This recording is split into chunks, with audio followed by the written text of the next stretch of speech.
par monsieur, effectivement, ton titre est un peu limitatif.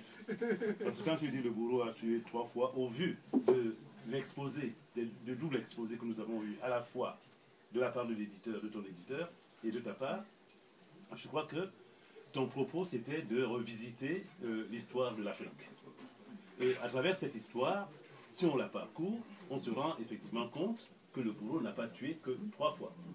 Puisque, je ne vais pas revenir sur ce qu'ils ont dit tous les deux, mais je pourrais ajouter au moins que lorsqu'on regarde le système post-colonial dans lequel nous vivons actuellement et où l'Afrique vit, où en fait les présidents de la République que nous avons en Afrique sont des bras armés de ce même bourreau, donc le bourreau continue de tuer. À tel enseigne que peut-être n'aurais-tu pas dû utiliser le passé composé, parce que c'est comme si c'était déjà terminé, alors que cette basse œuvre se poursuit, elle se fait au quotidien. Bon, maintenant, madame a parlé de la conférence de Durban, et toi tu as évoqué la loi Taubira, c'est vrai, mais j'ai cru apercevoir Djibril, je ne sais pas si j'ai bien vu, mais je sais que avant ce qui a précédé la loi Taubira, peut-être que tu t'en souviens, il y avait eu un symposium organisé à l'UNESCO en 1998 par le COFAD entre autres, et où il y a eu tout un travail qui avait été effectué, où tous les problèmes concernant le monde noir et ce travail, enfin le devoir mémoriel que le monde noir réclamait, c'est-à-dire avant même, bien avant même la notion de réparation, mais il y avait déjà ce travail qui était réclamé. Et c'est vrai que certains ont été déçus, et tu l'as rappelé tout à l'heure à juste titre, par le fait que la loi Taubira a été plus ou moins expurgée de l'essentiel. Oui. C'est-à-dire, puisque là, on nous a donné une loi, d'ailleurs, qui est célébrée à des dates différentes.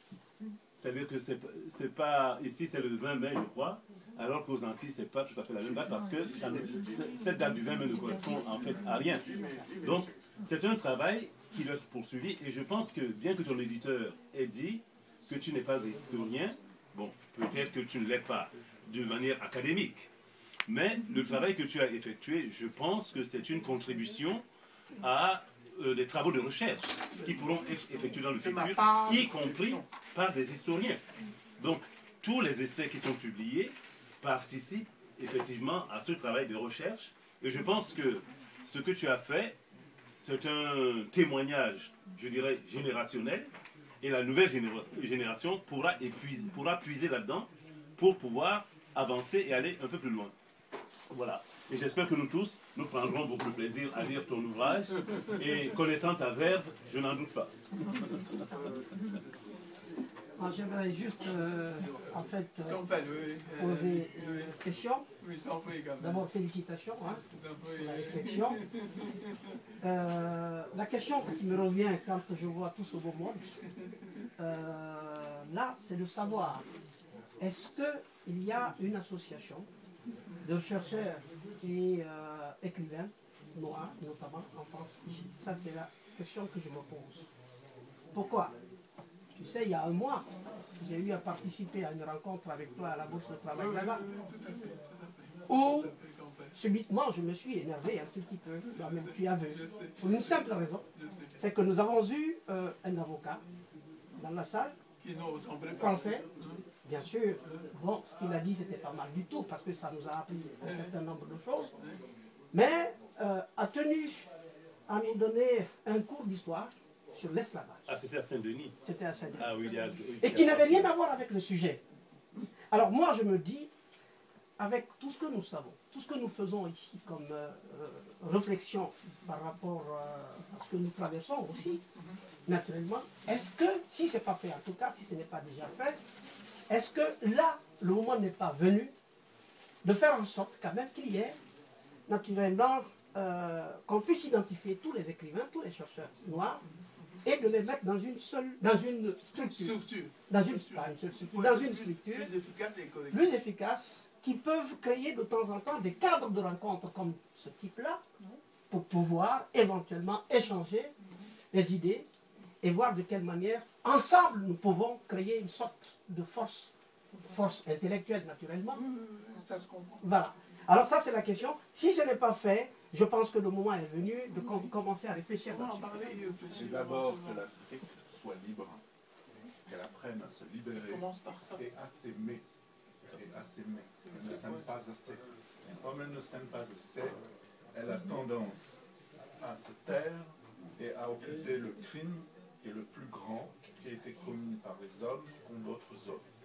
Que nous soyons tous issus de l'Afrique, nous savons que cela ne suffit pas. Il faut que l'Africain s'affranchisse à la fois des préjugés qu'on lui a inculqués et qu'il a fini par naturaliser et à s'imposer au vaste monde. D'accord? C'est les choses. Ça commence un tout petit peu, mais il ne faut pas oublier que le bourreau veille toujours. Qu'est-ce que le bourreau? C'est à la fois l'homme du préjugé et l'homme qui considère que l'autre n'est pas son prochain. Et ne sera jamais son prochain. Et nous devons le savoir. Alors, pour que cela bouge un peu, il faut commencer déjà à travailler, pas seulement ici, à Paris, ou en Occident, mais en Afrique. Je m'en excuse, mais il faudrait que je... Armada, pour vous dire. Armada, l'association des hommes, qui demande des réparations. Des réparations, des vraies réparations. En premier lieu, il faudrait qu'on ait un centre culturel ici, à Paris, qui est ce que monsieur vient de dire là. Mais attention, Fanon avait dit quelque chose, masque blanc, c'est bien les nègres. C'est les premiers, c'est les plus méchants, c'est eux qui nous mentent. Ils ne nous laissent pas passer. Je ne veux pas entrer dans tous les détails. Je pourrais dire 2-3 associations que monsieur, comment je vais déjà, DSK a créées. C'est lui qui nous a enfoncés pour mettre en dessous. Au 7e sous-sol qu'on est actuellement. Tu dois savoir que je veux dire. Paul, tu veux savoir que je veux dire par là. Parce que les intervenants, ce n'est pas des nôtres.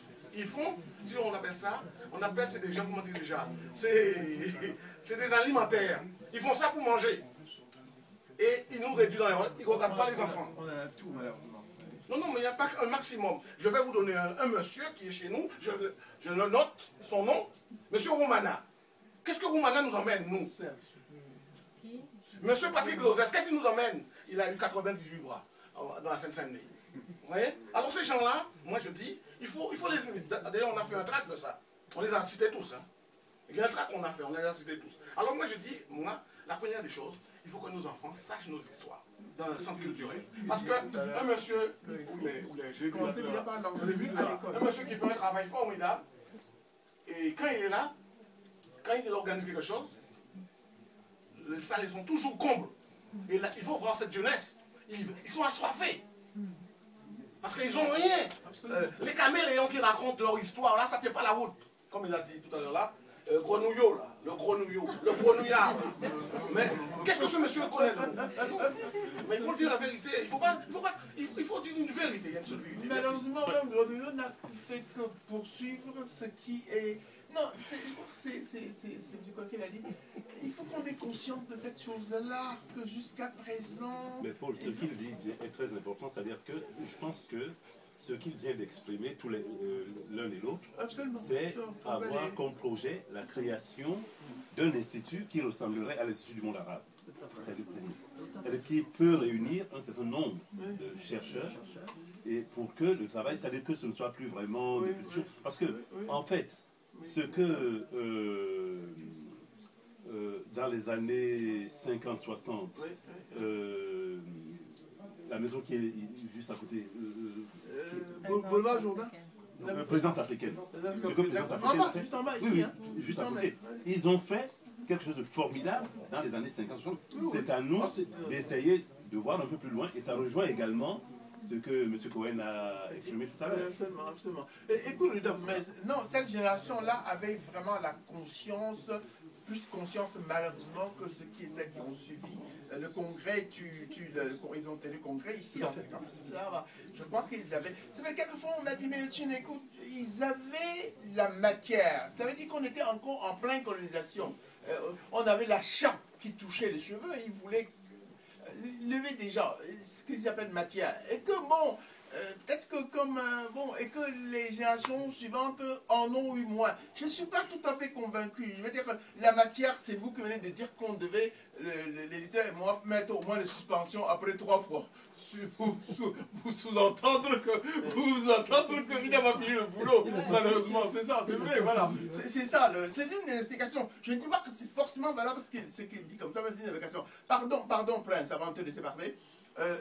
Je crois que les moins jeunes d'entre nous, bon, c'est pas pour être pessimiste, j'ai dit que vraiment, les problèmes que vous dites, souvent je mets l'accent sur le mot conscience. Pour moi, la conscience, c'est comme quand on est malade. Pour aller voir un médecin, il faut savoir qu'on est malade. On bouge pour aller voir le médecin. Si vous n'avez pas conscience que vous êtes malade, vous ne bougerez pas. Sauf que le microbe ou le virus, il est très malin, lui. Surtout, il prie tous les dieux que vous n'alliez surtout pas voir votre médecin. Il a le tendance de faire des ravages. Quand vous y allez, c'est trop tard. Pour moi, c'est vraiment... Je crois qu'on a tenté de faire, même cotiser. Évidemment, j'avais donné peu, parce qu'il n'y avait pas confiance. J'avais 3 sous, moi. À partir de maintenant, si la proposition qui vient d'être faite, il faut qu'on en prenne acte et qu'on démarre quelque chose. Moi, je proposerais d'ailleurs, mon cher frère, Jibril et moi, Paul, c'est extrêmement très important. Mon cher frère, vous allez parler 2 secondes, c'est juste toujours pour aller dans le même sens. Est-ce que là, nous n'allons pas profiter de ce cadre-là, n'est-ce pas, pour commencer tout de suite la réflexion en mettant un petit comité de réflexion, n'est-ce pas, sur cette chose fondamentale, en fait, qui nous tient à cœur. Il ne faut pas oublier une chose. Nous avons également, nous, notamment noirs, ici, en France, nous avons une grande part de responsabilité dans tout ça. C'est pour ça qu'il faut faire une réflexion. Nous avons nos enfants qui ne connaissent pas chez nous. Qui ne connaissent pas. Et leur pays, c'est ici. Il y a une contradiction fondamentale. Parfois, quand nos enfants se rendent là-bas, chez nous, ils sont à la fois étrangers et ici, ils sont également considérés comme des étrangers. Alors, je pense qu'il faut profiter en tout cas de ce cadre-là, parce que ce n'est pas tous les jours on se rencontre comme ça, pour mettre un petit comité en tout cas de réflexion en place. Oui, je t'en prie, vas-y. Oui,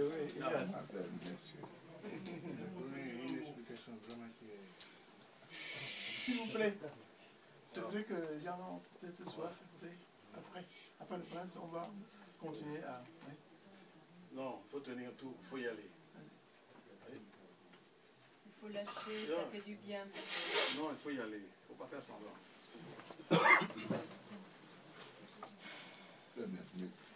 Permettez-moi de vous crier, oui? Mes chers compatriotes. Aujourd'hui, vous venez de prouver que l'Afrique a 55 régions. Nous pouvons dire aujourd'hui la nation africaine. Pour ce morceau, malgré la torture coloniale d'Haïti,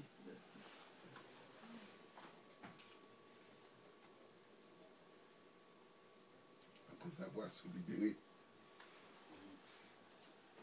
on a demandé aux anciens esclaves de payer 150 millions d'écus d'or.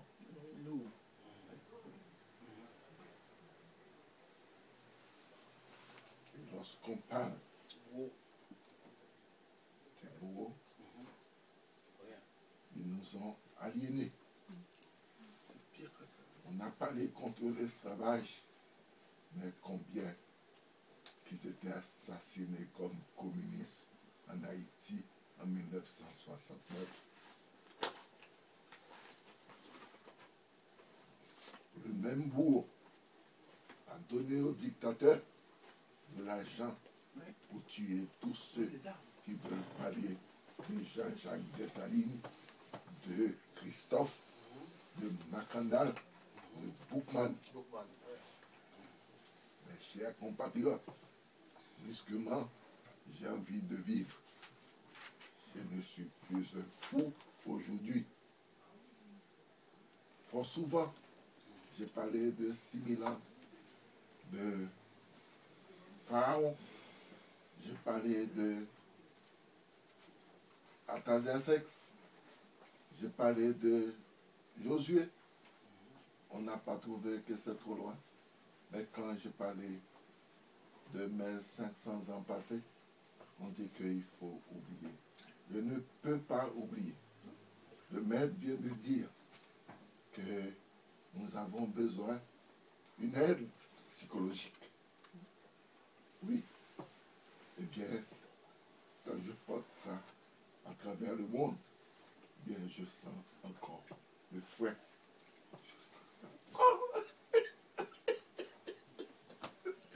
Je sens encore le fouet. Des fois, je pleure. Je ne sais pas pourquoi je pleure. Je ne sais pas pourquoi, mais je pleure. Si tu pleures, tu ne peux pas continuer le combat comme ça. Je pleure.